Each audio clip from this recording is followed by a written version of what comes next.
स्थान घेरे जिसमें द्रव्यमान हो या जिसे हम अनुभव कर सकते हैं उसे क्या कहते हैं? पदार्थ कहते हैं। जैसे अगर हम बात करते हैं एक, हेलो दोस्तों, मैं एसके चंचल, आपके अपना YouTube channel SK chemistry classes में आप सभी का स्वागत है। चलिए दोस्तों, मैं जो है आप लोग के लिए क्लास 12th के लिए है ना मिशन 2023 एग्जाम जो है इंटर के एग्जाम के लिए जो है हम आपके लिए सिलेबस जो है और बेसिक चीज़ों पढ़ाने जा रहे हैं। देखिए, सबसे पहले क्लास 12th में बेसिक क्या क्या पढ़ना है, उसके बाद हम चैप्टर में क्या क्या पढ़ना है वो बात बताएंगे आपको।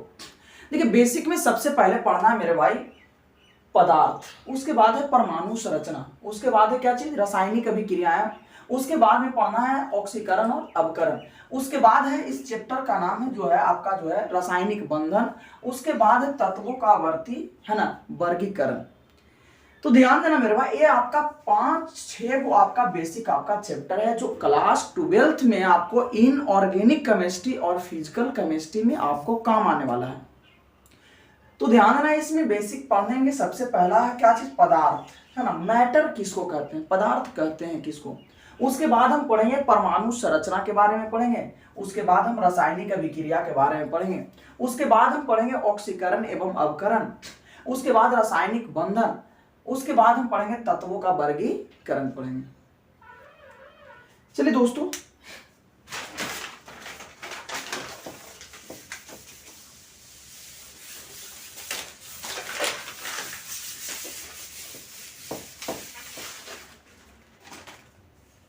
शुरू करते हैं। सबसे पहले यहां पे समझ लीजिएगा पदार्थ है क्या, पदार्थ कहते हैं किसको। तो देखिए मेरे भाई, पदार्थ कहता है कि जब कोई वस्तु अगर स्थान घेरे और जिसमें द्रव्यमान हो या जिसे हम अनुभव कर सकते हैं उसे हम क्या कहते हैं, पदार्थ कहते हैं। क्या कहते हैं, पदार्थ कहते हैं।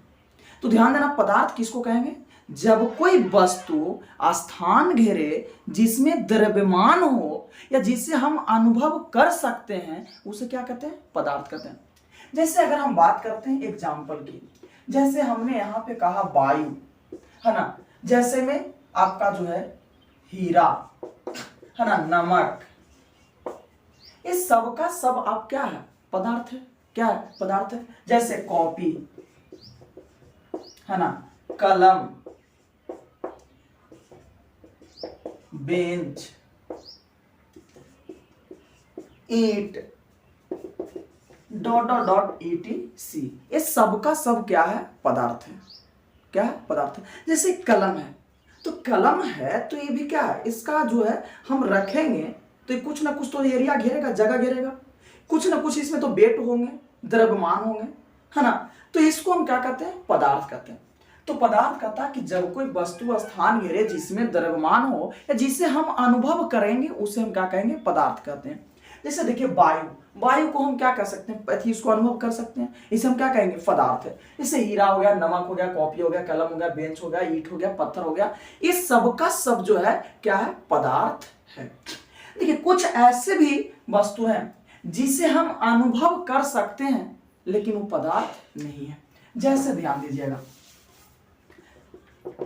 जैसे हमने कहा यहां पे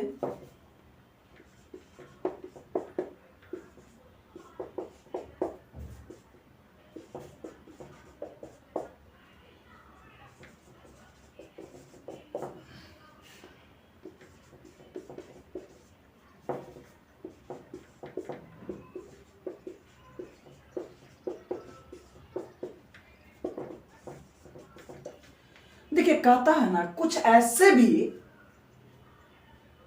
पदार्थ है, कुछ ऐसे भी वस्तु है जिसको हम अनुभव करेंगे लेकिन वो पदार्थ नहीं है। देखिए, जैसे में कहता है कि प्यार, उष्मा, ऊर्जा, प्रकाश, दोस्ती, बेईमानी, ईमानदारी, बुढ़ापा, ये सबको हम अनुभव करते हैं लेकिन ये पदार्थ नहीं है। जैसे कहता है कि प्यार, तो क्या प्यार क्या है, एक अट्रैक्शन है। क्या प्यार करने से क्या जगह ही घेरता है, इसमें कुछ वेट होती है। जैसे उष्मा, उष्मा का मतलब होता है हीट है ना, टेम्परेचर, ऊर्जा, जैसे आप वर्क करते हैं तो क्या कहता है कि कोई कितना किलो आज ऊर्जा खत्म किए हैं, नहीं ना। जैसे हमने यहाँ कहा प्रकाश, प्रकाश है ना, ये सब जो है आपका पदार्थ नहीं है, इसको हम अनुभव करते हैं, ये सब पदार्थ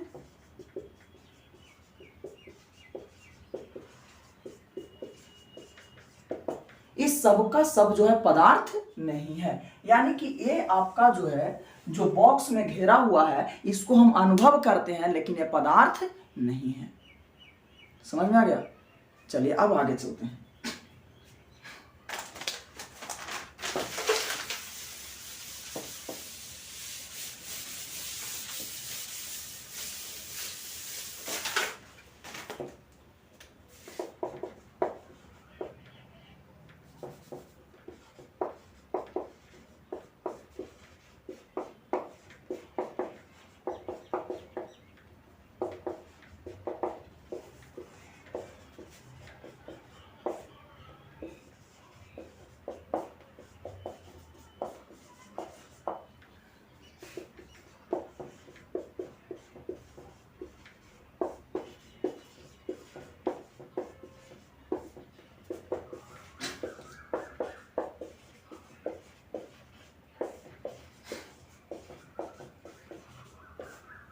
देखिए अब आगे की ओर कहता है कि पदार्थ को दो वर्गों में परिवर्तित किया गया है ना।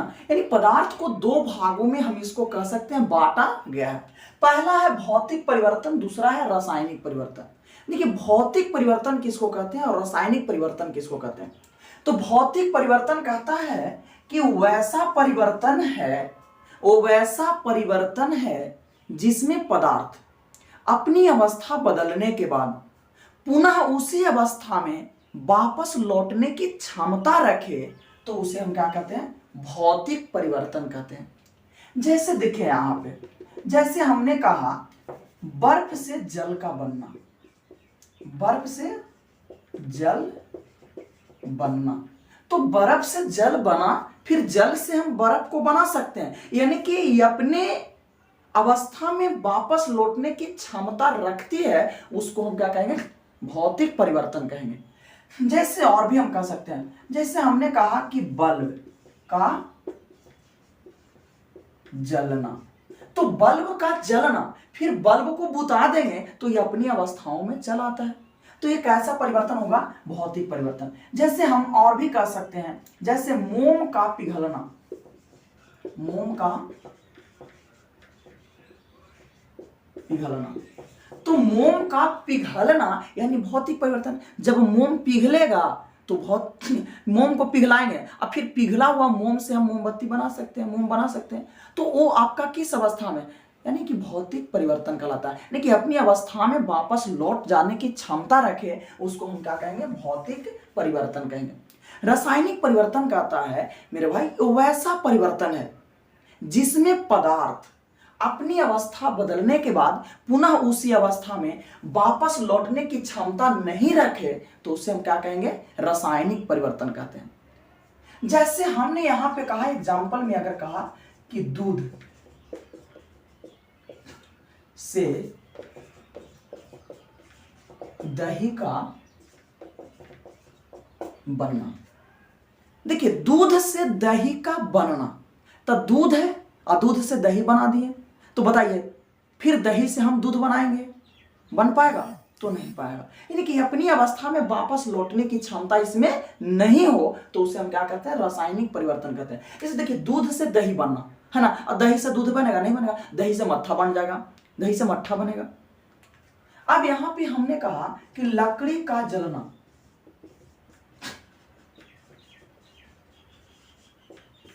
लकड़ी जलेगा, कोयला बन जाएगा। क्या कोयला से लकड़ी बना पाएंगे, है ना, अपनी अवस्था में लौट पाएगा, नहीं लौट पाएगा। तो ऐसे परिवर्तन को हम रासायनिक परिवर्तन कहेंगे। जैसे और भी है इसमें, है ना, लोहे में जंग लगना,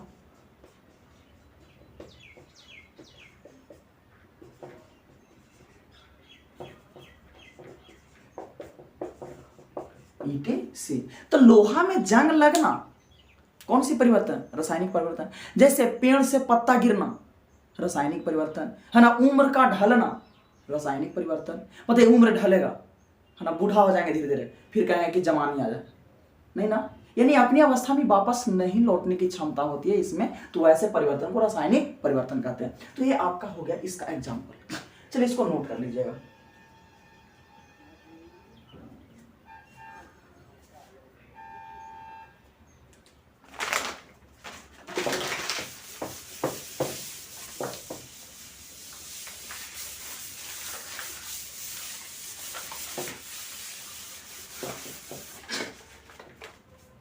अब देखिए क्या कहता है,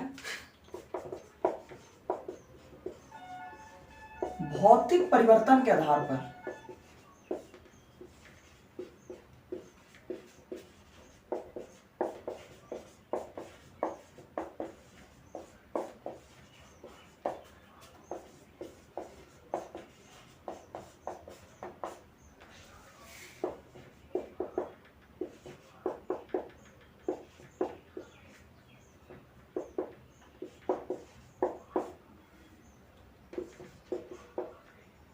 देखिए कहता है कि भौतिक परिवर्तन के आधार पर पदार्थ को 3 भाग में बांटा गया है।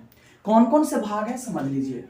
पहला है आपका ठोस, दूसरा है आपका द्रव, तीसरा है आपका है गैस। तो भौतिक परिवर्तन के आधार पर अगर हम बात करें तो पदार्थ को 3 भाग में, पहला ठोस है, दूसरा द्रव है, तीसरा क्या है, गैस है। अब हम बारी बारी से सभी के बारे में चर्चा करेंगे। ठोस है क्या, कहते हैं किसको, है ना। चलिए अब देखिए यहां पे कहता है कि ठोस किसको कहेंगे। ठोस कहता है ठोस कहता है कि वैसा पदार्थ जिसका आयतन और आकार, ध्यान दीजिएगा, कहता है आयतन और क्या, आकार, अगर दोनों निश्चित हो जाए, दोनों क्या हो, निश्चित हो, तो उसे हम क्या कहेंगे, ठोस कहेंगे। तो ध्यान देना यहाँ पे, ठोस किसको कहते हैं, वैसा पदार्थ जिसका आयतन और आकार दोनों निश्चित होंगे, तो उसे हम क्या कहेंगे, ठोस कहेंगे। क्या कहेंगे, ठोस कहेंगे। चलिए अब देखते हैं एग्जाम्पल की बात करें। ठोस का एग्जाम्पल क्या है मेरे भाई, तो ठोस में हम यहाँ पे देखते हैं क्या चीज है, तो हीरा है ना, नमक हो गया, है ना, ईंट हो गया, है ना, कॉपी हो गया। इस सब का सब जो है डॉट डॉट डॉट ETC, है ना, कॉपी कलम भी हो जाएगा। इस सब का सब क्या है, ठोस पदार्थ है। ये ठोस किसको कहेंगे, जिसका आयतन और आकार दोनों निश्चित होगी, तो उसे क्या कहेंगे, ठोस कहेंगे। अब देखिए जैसे हमने यहाँ पे कहा कलम, तो क्या इसका देखिए, तो इसको कुछ ना कुछ तो इसका एरिया होगा, है ना, इसका आयतन होगा ना, इसका आकार है ना, इसका आकार भी क्या है, एक फिक्स है ना, कैसा है, बेलनाकार का है। तो जिसका आयतन और आकार दोनों निश्चित हो, तो उसे हम क्या कहेंगे, ठोस कहते हैं। क्या कहते हैं, ठोस कहते हैं, है ना। चलिए अब आगे की ओर चलते हैं। ठोस का गुण देख लेते हैं, क्या है इसका गुण।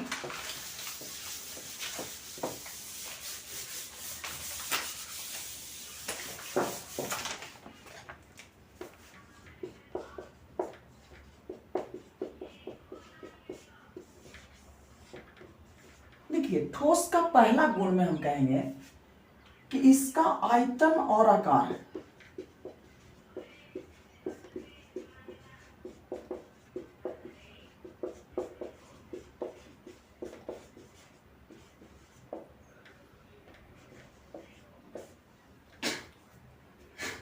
दोनों निश्चित हो।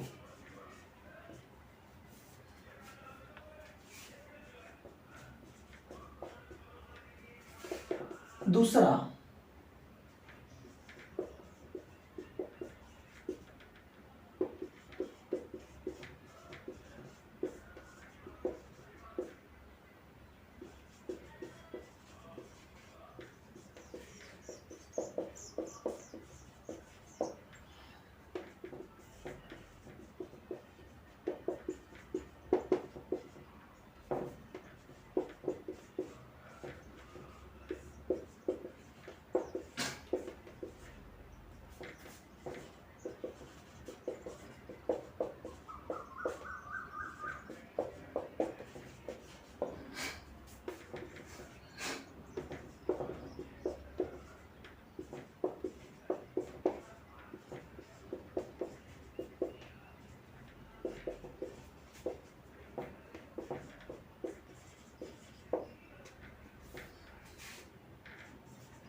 तो देखिए मेरे भाई क्या कहता है, ठोस का गुण क्या है? तो ठोस का पहला गुण कहता है कि इसका आयतन और आकार दोनों निश्चित होती है ना।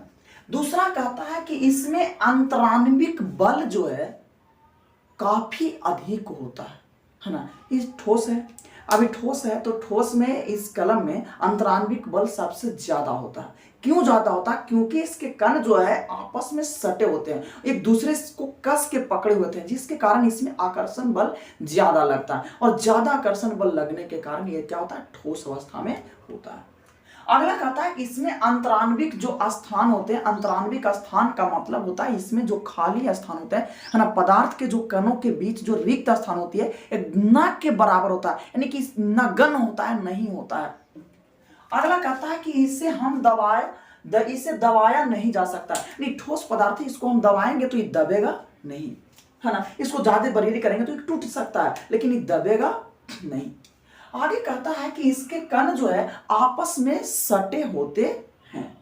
अगला कहता है कि इसका द्रव्यमाप, क्वथनांक और घनत्व जो है क्या होती है, ऊंच होता है, क्योंकि ठोस पदार्थ है। और ठोस पदार्थ का द्रव्यमाप, क्वथनांक और घनत्व उच्च काय होता है क्योंकि इसके कण बहुत ज्यादा सटा होता है, और ज्यादा सटा होने के कारण इसमें रिक्त स्थान नहीं बचती है। तो रिक्त स्थान न होने के कारण इसका द्रव्यमाप, क्वथनांक और घनत्व क्या होता है, उच्च हो जाता है।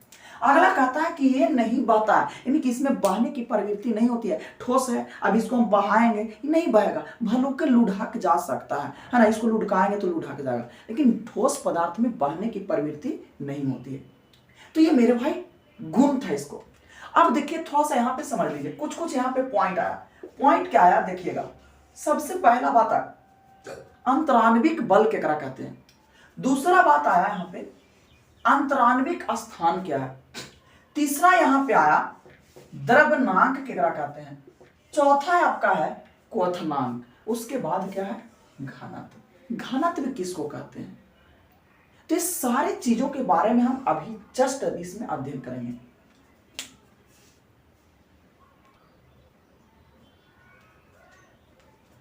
चलिए दोस्तों आगे हम अगर देखें तो अगला क्या है आपका अंतराण्विक बल। इसको इंग्लिश में बोलते हैं इंटरमोलिकुलर फोर्स बोलते हैं। अंतराण्विक बल है क्या? तो अंतराण्विक बल कहता है कि पदार्थ में उपस्थित है ना, ये मान लीजिए कि एक आपका बर्तन है और इस बर्तन में कोई पदार्थ रखा हुआ, समझ लीजिए। अब यहां पे समझिएगा, तो पदार्थ में उपस्थित है ना, इसमें कुछ छोटे छोटे इस प्रकार से कण होंगे। कहता कि पदार्थ में उपस्थित कणों को सटाने के लिए, यानी एक कण और एक कण है, दोनों है। अब इस कण को हम क्या करते हैं कि एक दूसरे में क्या करते हैं कि आपस में सटा देना चाहते हैं है ना, इसको इस प्रकार से जो है ऐसे दोनों को लाकर एक दूसरे में सटा देना चाहते हैं।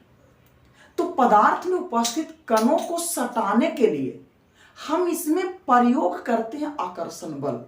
तो उस आकर्षण बल को ही हम क्या कहते हैं, अंतराण्विक बल कहते हैं। फिर से समझ लीजिएगा, कहता है कि पदार्थ में उपस्थित कणों को सटाने के लिए प्रयोग किया गया आकर्षण बल को अंतराण्विक बल कहते हैं। जैसे देखिए एक कण और एक कण है, ठीक है, दो कण है। अब हम चाहते हैं कि इस कण को एक दूसरे में क्या करें, जोड़ दें, सटा दें है ना। अब इस कण को हम चाहे यहाँ पे बल लगाएं और एकदम बल ऐसा लगाएं कि दोनों कण जो है आके एक दूसरे में आके चिपक जाए। तो इसमें जो हम प्रयोग किए हैं बल, उस बल का नाम होता है आकर्षण बल, और उस आकर्षण बल को ही अंतराण्विक बल कहा जाता है। समझ गए? दूसरी बात आती है मेरे भाई अंतराण्विक स्थान, जिसको इंग्लिश में बोलते हैं इंटरमोलिकुलर स्पेस। अंतराण्विक स्थान कहता है कि पदार्थ में उपस्थित, पदार्थ में उपस्थित, जैसे ये मान लीजिए लिक्विड है, पदार्थ है, ठीक है, ये पदार्थ है। अब इसमें इस प्रकार का जो आप देख रहे हैं ब्लैक देख रहे हैं, ये आपका क्या है, कण है ना। ये आपका क्या है, कण है। तो कहता कि पदार्थ में उपस्थित कणों के बीच जो गैप होती है, खाली स्थान होता है, तो उस खाली स्थान को हम क्या कहते हैं, अंतराण्विक स्थान कहते हैं। जैसे ये आपका पदार्थ है और ये ब्लैक जो है आपका क्या है, छोटे छोटे इसमें कण है, इस प्रकार से कण इसमें व्यवस्थित है। ये क्या है, कण है। अब यहां पे अगर हम देखें तो ये सब क्या कण है। अब एक कण और दूसरे कण के बीच ये जो क्या है, खाली स्थान है, खाली स्थान है, इसको हम कह सकते हैं रिक्त स्थान, रिक्त भी कह सकते हैं। तो ये दोनों कणों के बीच में जो कुछ गैप रह गया है, उस गैप को हम क्या कहते हैं, खाली स्थान यानी रिक्त कहते हैं। तो इस खाली स्थान को हम क्या कहते हैं, अंतराण्विक स्थान कहते हैं। तो देखिए, पदार्थ में उपस्थित कणों के बीच खाली स्थान को अंतराण्विक स्थान कहते हैं। दिक्कत? चलिए मेरे भाई अब आगे की ओर चलते हैं।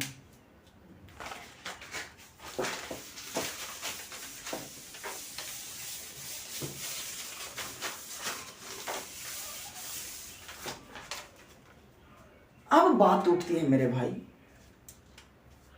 कि अंतराण्विक स्थान सबसे ज्यादा किस में होगा।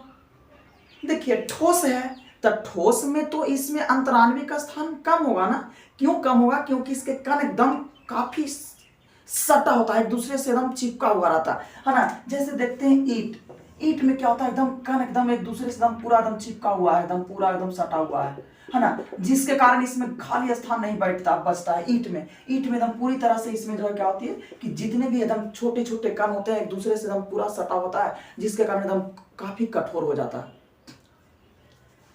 अब दूसरा है जल।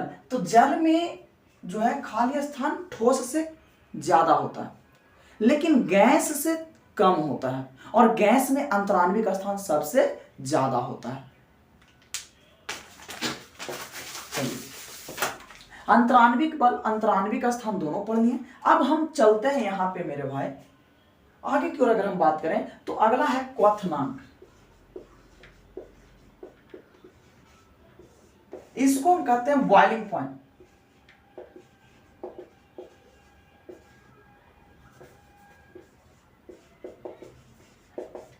क्या बोलते हैं? बॉइलिंग पॉइंट बोलते हैं। अब देखिए, क्वथनांक किसको कहते हैं?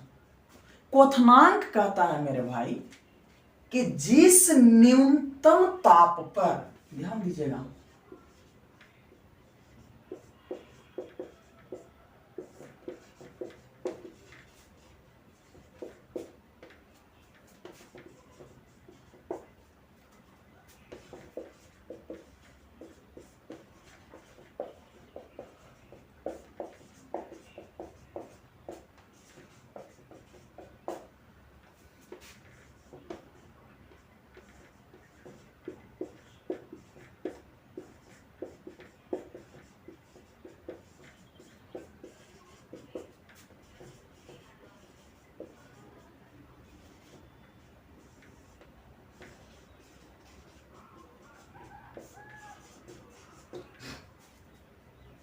देखिए, क्वथनांक कहता है कि जिस न्यूनतम ताप पर अगर कोई पदार्थ उबलना शुरू कर दे तो वह न्यूनतम ताप उस पदार्थ का क्या कहलाता है?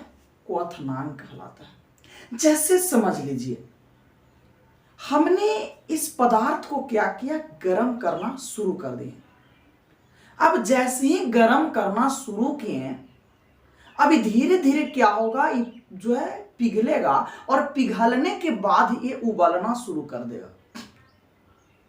तो जिस न्यूनतम ताप पर अगर उबलना शुरू करे, वह न्यूनतम ताप है ना, वह न्यूनतम ताप उस पदार्थ का क्या कहलाएगा? क्वथनांक कहलाएगा। तो हर वस्तु का जो क्वथनांक होगा, उस सबका अपना अपना एक क्वथनांक होगा, सबका अपना अपना टेम्परेचर होगा, है ना। सब अपने अपने जो है किसी ना किसी टेम्परेचर पर वो जो है पिघलेंगे। अब देखिए क्या है, जैसे ईंट है तो ईंट का भी एक अलग अपना उसका टेम्परेचर होगा। तो जैसा वस्तु लेंगे उस वस्तु के अनुसार उस पर डिपेंड करता है उसका टेम्परेचर। तो यहां पे कहते हैं कि जिस न्यूनतम ताप पर अगर कोई पदार्थ उबलना शुरू करेगा तो वह न्यूनतम ताप उस पदार्थ का क्वथनांक कहलाता है। जैसे अभी यहां पे समझ लीजिए, जैसे एक बर्तन में हमने जल को गर्म करना शुरू किया। अब जैसे ही गर्म करना शुरू किया तो ये जल जो है मान लीजिए कि 10 डिग्री सेल्सियस पर जो है उबलना शुरू कर दिया। जल जो है 10 डिग्री सेल्सियस पर क्या हुआ, उबलना शुरू कर दिया। तो जल का जो न्यूनतम क्वथनांक होगा कितना डिग्री, 0 डिग्री हो गया। अब इसके जगह पे हम दूसरा भी वस्तु ले सकते हैं। अब मान लीजिए कि हमने क्या किया कि इस वस्तु को गर्म करना शुरू किया। अब गर्म करेंगे तो ये तो ठोस अवस्था में है, तो जब इसको गर्म करेंगे तो ये द्रव में होगा, पिघलेगा, और पिघलने के बाद जब इसको हम और गर्म करेंगे तो ये क्या होगा, उबलना शुरू करेगा। उबलना का मतलब होता है खौलना। तो जो इसका न्यूनतम टेम्परेचर होगा, यानी कि जिस न्यूनतम ताप पर ये पिघलेगा, खौलेगा, वह न्यूनतम ताप इस पदार्थ का क्या कहलाएगा, क्वथनांक कहलाता है। समझ गए? चलिए अब आगे आते हैं द्रव्यनांक।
चलिए ध्यान दीजिएगा।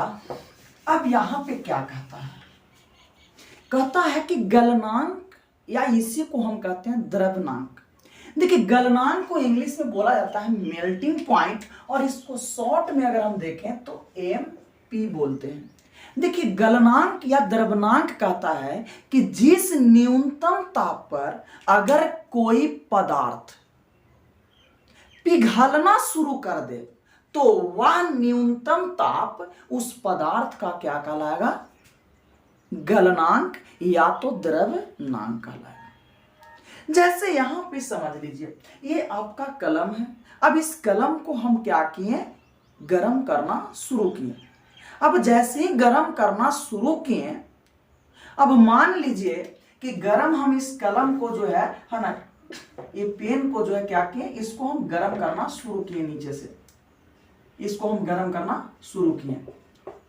अब गर्म करना शुरू किए, अब मान लीजिए कि ये पिघलना यानी कि 10 डिग्री सेल्सियस, मान लीजिए कि 5 डिग्री सेल्सियस पर क्या हुआ कि ये कलम जो है पिघलना शुरू कर दिया, स्टार्टिंग हो गया पिघलना। तो जैसे ही 5 डिग्री सेल्सियस पर जो है ये पिघलना स्टार्ट कर दिया, शुरू कर दिया, तो ये न्यूनतम जो टेम्परेचर हुआ, इस टेम्परेचर को यानी कि किसका टेम्परेचर हुआ, एक कलम का न्यूनतम टेम्परेचर हुआ। तो ध्यान देना क्या कहता है कि जिस न्यूनतम ताप पर कोई पदार्थ पिघलना शुरू कर दे तो वह न्यूनतम ताप उस पदार्थ का गलनांक या तो द्रव्यनांक कहते हैं।